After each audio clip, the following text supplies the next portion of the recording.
I'm Chuck Fast, and this is a bit of a departure from the event coverage that I normally do. The event here is me rebuilding my 4L60E for my Z28 in my driveway without specialized tools. Now, I'm not a tranny guy. I haven't rebuilt a Trans since the Turbo 400 I did. I put a B&M Trans kit in 30-some years ago. So this turns out this is part one of probably about a 4-part series. This is a pretty involved process working with these new electronic transmissions. However, it can be done, and you'll see how.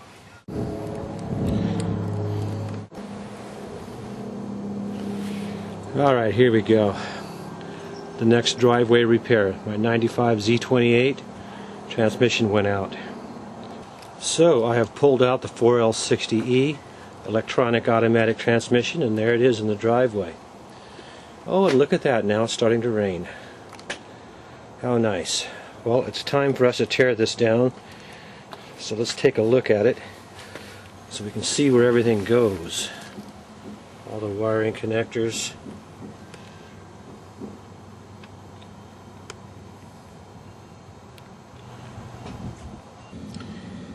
And we just keep pulling this thing apart further and further. We're down inside the transmission now. Just pulled that little snap ring out so we could get the sun shell out of there. And here is the setup. And let's take a look at how that is right there. That's how the snap ring is positioned against that anti-clunk spring in there.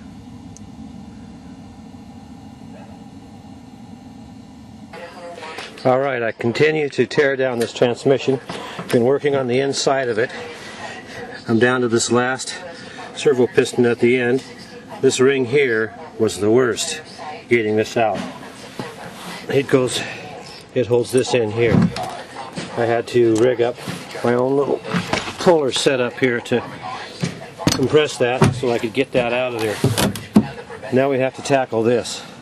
We need to get this out and get 2 bolts out here before we can blow that piston out of the bottom of the case. Okay, now I have removed the wiring harness, which you have to get the valve body off first before you can get this thing out. I'll set it aside over here with the valve body set in the pan. And I took out this servo so I can get the separator plates loose, and this right here, these 3 screws. So now I should be able to get the plate out. And here's a problem that the manual mentioned. Right there. That little ball is stuck in the steel plate. So that had to have caused a problem. So we're going to have to check into what that ball was and what that thing did. So now we just take this off. Fortunately, none of the gasket's stuck anywhere on this. There's the 7th ball right there.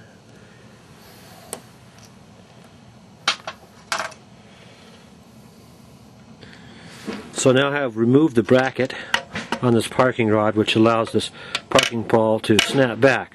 I should get out of my way so I can push this out of the inside of the trans, and that will take care of the inside of the transmission.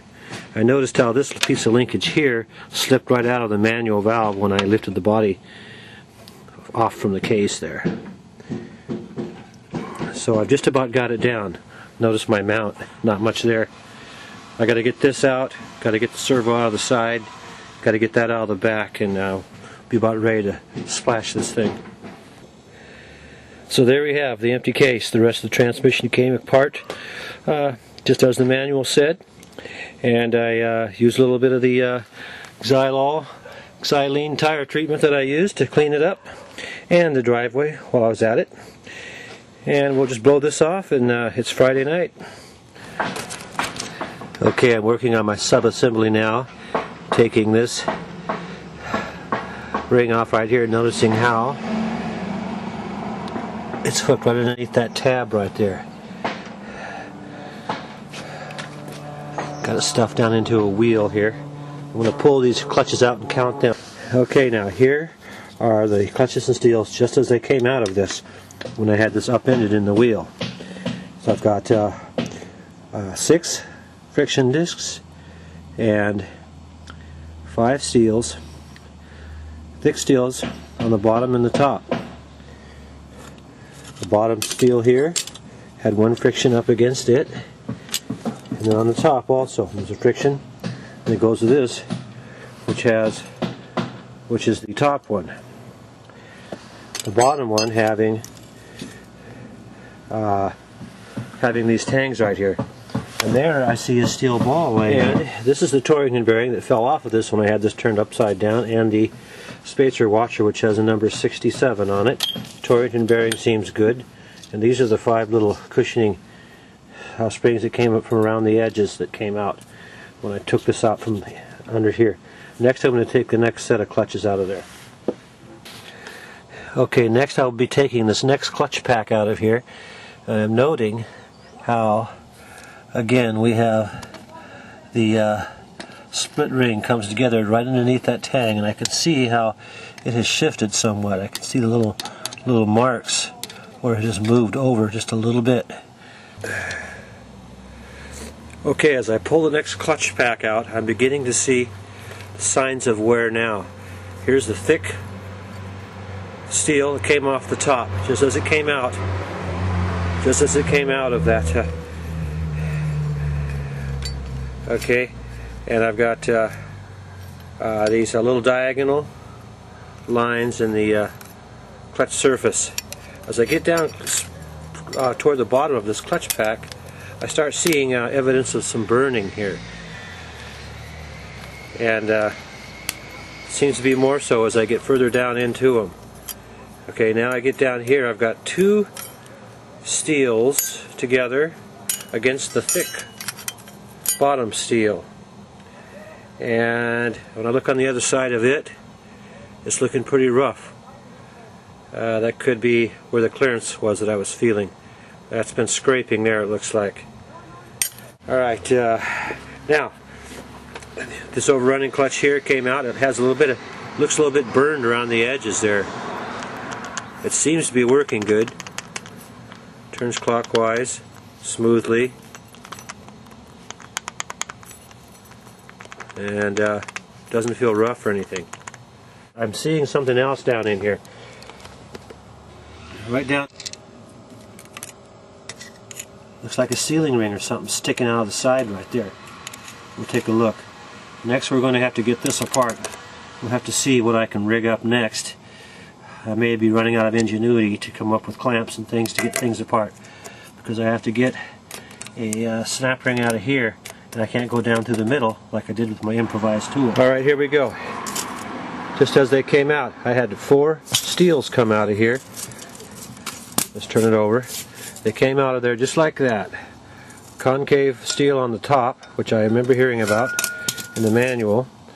See, it's concave on the inside, and these are pretty burned up. These are showing lots of wear on them.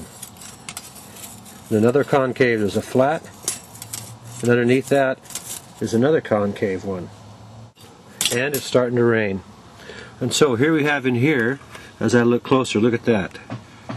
That sealing ring has come clean out, so would like to know how that happened. Okay, we managed to get this out without the special $100 clamp, with the help of a few cheap tools that I broke. But all in all, there's the clip there, unharmed. Dug around here, didn't hurt anything any.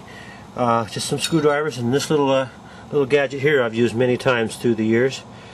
This little piece of welding rod bent up, a little hook in the end of it helped me to pull that. There we are. Okay. That looks bad. Okay, well, it smells bad too.